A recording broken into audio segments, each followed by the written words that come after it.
여러분들, 이 코로나 시국에 다들 어떻게 지내시는지 평안하리라고 믿습니다. 평신도를 위한 한국교회사 이런 타이틀을 걸고 여러분들에게 강의를 진행한 지 벌써 40회를 넘어가고 있습니다. 그동안 우리는 이 땅에 한반도에 복음이 언제 어떻게 들어온 데서부터 시작해서 지금 현재는 일제 침략기 식민지 시대 한국교회는 어떤 위기를 겪고 있는지, 그러면서도 그 교회사의 진행 과정 속에 기독교인과 기독교 지도자들은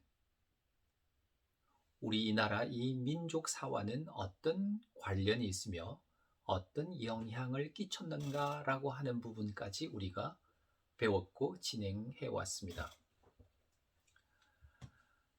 기독교는 근대 문명과 문화에 굉장히 큰 영향을 끼친 것은 사실이죠.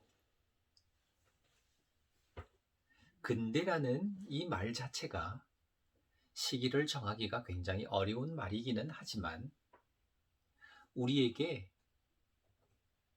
전혀 알지 못했던 새로운 서방 세계의 여러 가지 문화와 또 그리고 그와 관련된 다양한 사상들이 기독교와 함께 전파되어진 것은 사실입니다.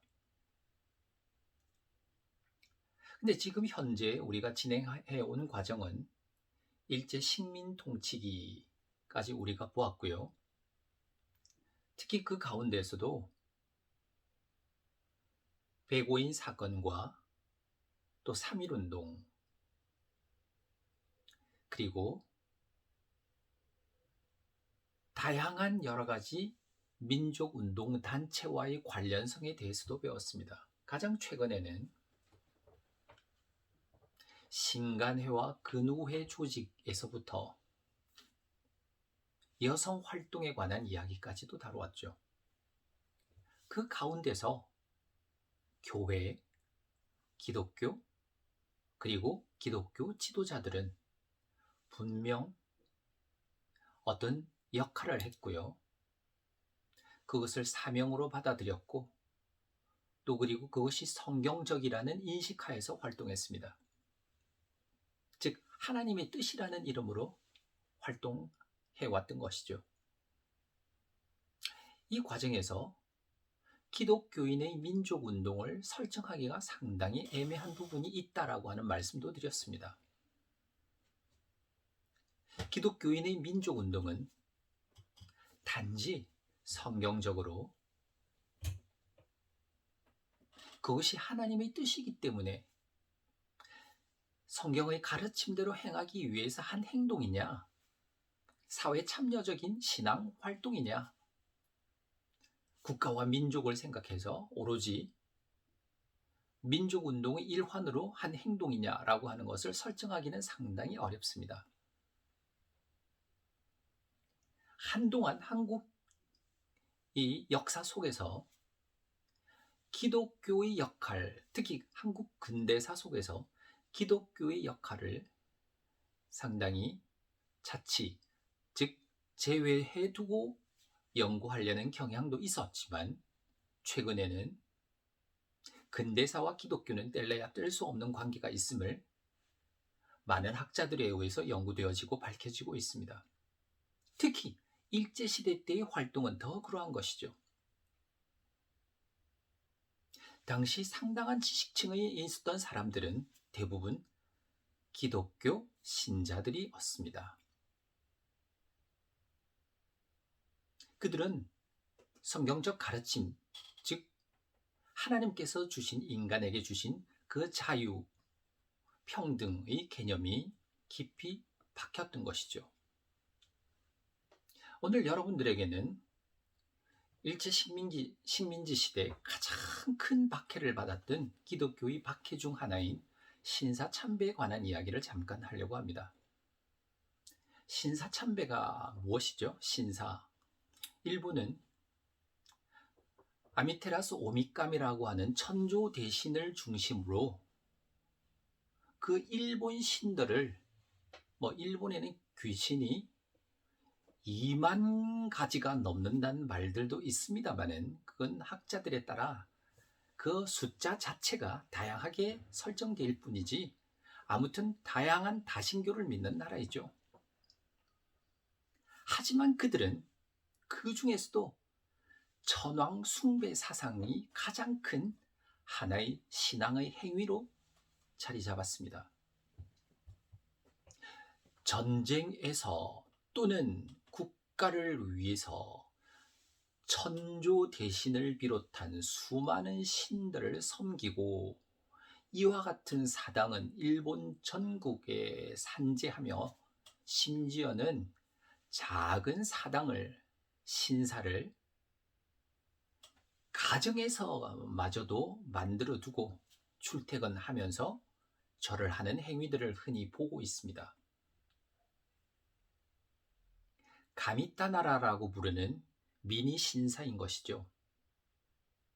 일본은 1920년대 이후, 좀 더 구체적으로 말씀드리면 1931년 만주 사변 이후에 대륙 침략을 하면서 일본이 섬겨왔던 신사 참배와 그 이외에 5대 황민화 정책이라는 것이 있습니다. 우리 한국민을 내선일체라고 해서, 또는 일선동조라고 해서 조상이 동일하다거나 일본 내진이나 조선인은 일체 한 덩어리다라고 하는 미명하에 전쟁을 추진하기 위한 명분과 도구화 삼기 위하여, 흔히 이를 전쟁을 위한 병참기지화라는 이야기도 하죠. 그러면서 국민 총동원령을 내립니다. 이 국민 총동원령이라는 것은 물질뿐만이 아니에요. 정신적인 것도 포함하고 있습니다. 이것이 5대 황민화 정책이었습니다. 5대 황민화 정책이란 신사참배, 동방요배, 정오묵도, 국기배례, 그리고 황국신민의 서사라고 하는 것들이죠. 그런데 일본은 이 신사참배를 그들이 생각하는 식민 통치의 가장 큰 적이라고 생각했던 기독교인들을 말살하기 위한, 또는 기독교계 학교를 간습하고 입을 닫게 만들기 위한 하나의 수단과 도구로 사용합니다. 그래서 30년대 이후에는 이 신사참배를 강요하게 되는 것이죠. 그래서 우리가 잘 아는 대로 평양에 있는 숭실을 비롯한 삼숭이라고 부르는 학교들은 윤산원 선교사, 목사님을 비롯해서 문을 닫게 되는 것이고요. 그리고 자발적으로 폐쇄된 학교들이 많습니다. 그리고 이 신사참배는 우리 기독교인들에게 씻지 못할 죄가를 만들었죠. 한국 교단들은, 이미 기독교단들은 일본 기독교, 그리고 마치 한국 지부처럼 일본 기독교에 예속을 시켜버렸고요. 그리고 성결교, 침례교는 아예 교단 자체를 없애버렸습니다. 감리교도 일찍 손을 들었고요. 천주교는 훨씬 그 이전에 가장 먼저 교황령으로 신사참배 행위는 종교 행위라기보다는 국가의 애국적인 행위니 해도 좋다라고 하는 허가령이 내렸던 것입니다. 마지막까지 장로교단이 여기에 저항하고 있었던 것이죠. 그러다가 1938년 제27회 정기총회에서 장대현교회, 평양의 장대현교회 정기총회에서 홍택기 목사를 중심으로, 이는 종교 행위가 아니라 국가의 애국적인 행위로 신사참배를 공식 가결하는 것으로 통과시켰습니다. 그 이후에 엄연히 하나님이 금하신 10계명 가운데 제1, 2계명을 위반하는 이 신사참배는 도저히 굴복할 수 없는, 신앙 양심을 걸고서도 굴복할 수 없는 행위라고 해서 많은 기독교 지도자들이, 교회 지도자들이 저항하다가 투옥되고 또 심지어는 순교를 당하는 일까지 있었습니다. 가장 대표적인 순교자로 우리가 기억하시는 분이 누구시죠?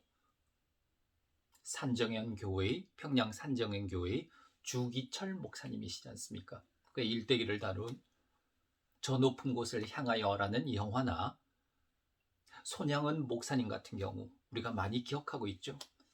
그분들뿐만 아닙니다. 수많은 기독교 지도자들이 이에 맞서고 신사를 하지 않겠다고 저항하다 투옥되었고, 그 중에서도 가장 극렬히 저항했던 21명, 이기선 목사 외 20명이 어디에 투옥됐냐면은 평양 형무소에 투옥되었었습니다. 그 면면들을 보면요, 고신을 세운 한상동 목사님, 이기선 목사님, 고흥봉 목사님, 또 그리고 이주원 전도사, 이 고신 쪽에 있었던 분들이죠. 최덕지, 김린희, 박신근, 이광록, 고흥봉, 수많은 사람들이 21명 최고로 극악하게 그들이 말하는 극렬히 저항했던, 반대했던 지도자들이 평양 형무소에서 투옥되었었습니다. 그들은 하나같이 말하는 것이죠. 이는 하나님이 금하신 것이다.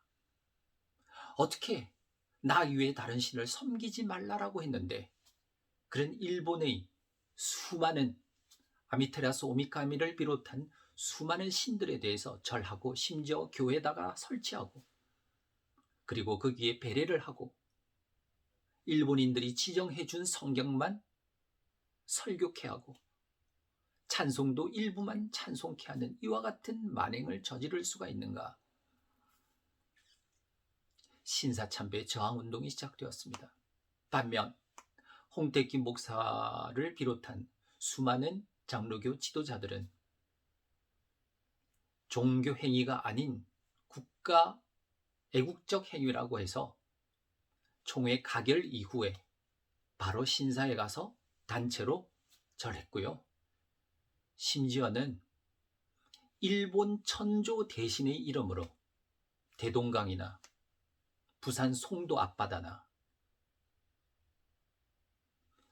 한강이나 다양한 곳에서 그들은 일본식 침례, 천조 대신의 이름으로 목사님들이 침례를 받습니다. 천조 대신에. 이게 어떻게 한국 교회의 이 죄상을 어떻게 씻을 수가 있겠습니까? 이게 이른바 신사참배의 반대와 관련된 일부 역사적인 사실이고 이야기들이에요. 해방이 됐습니다. 1945년 8월 15일이 아닌 8월 17일 날 앞서 말씀드린 이기선 목사 외 20명의 신사참배 반대운동을 조직적으로 저항하던 분들이 추록하게 돼요. 추록은 동시에 하지 않습니다. 김린희 전도사 같은 분은 5대 황민화 정책을 끝까지 반대한 사람이에요. 최덕지 여자분입니다만은 끝까지 저항한 사람입니다. 그런데 그 감옥 안에서도 5대 황민화 정책 중에 신사참배만 반대하지 나머지는 압제에 굴복해서 절한 사람들이 있고 그 행위를 한 사람들이 있어요. 안희숙 씨, 여러분들 혹시 기억하시나요? 안희숙. 일본어를 굉장히 잘했죠. 박관준 장로님을 따라서 일본 제국의회에 가서 삐라를 만들어 뿌렸던 장본인이었고요. 신의주에 있는 보성학교 선생님으로 재직하고 있을 때였습니다. 그 안희숙 여사가 쓴 죽으면 죽으리라 라고 하는 글 속에 당시 같이 투옥되었던 최덕지라는 여성 지도자의 투쟁이 적혀 있어요. 5대 황민화 정책을 끝까지 반대했을 뿐만 아니라 하루에 4번의 예배를 아무리 막아도 찬송과 기도와 함께 변함없이 행했다라고 하는 내용들이 있습니다.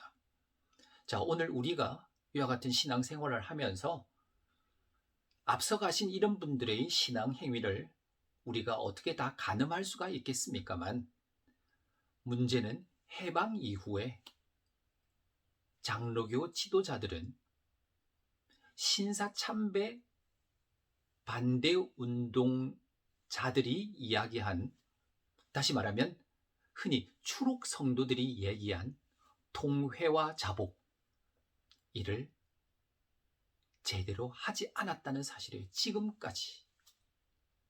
이게 어쩌면 한국 교회가 안고 있는 원죄적 죄과일 수 있습니다.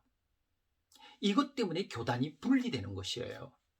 나누어지는 것이에요. 대표적으로 고신교단이지 않습니까? 그 이후에 동로에 이선 목사를 중심으로 해서 재건파라라고 있습니다. 재건교단, 재건교회. 최덕지, 김린희, 박신근 이와 같은, 고흥복 이와 같은 분들. 자, 이런 분들의 역사도 역사의 한 부분이고 전체적인 구도 그림의 한 퍼즐일 수가 있어요.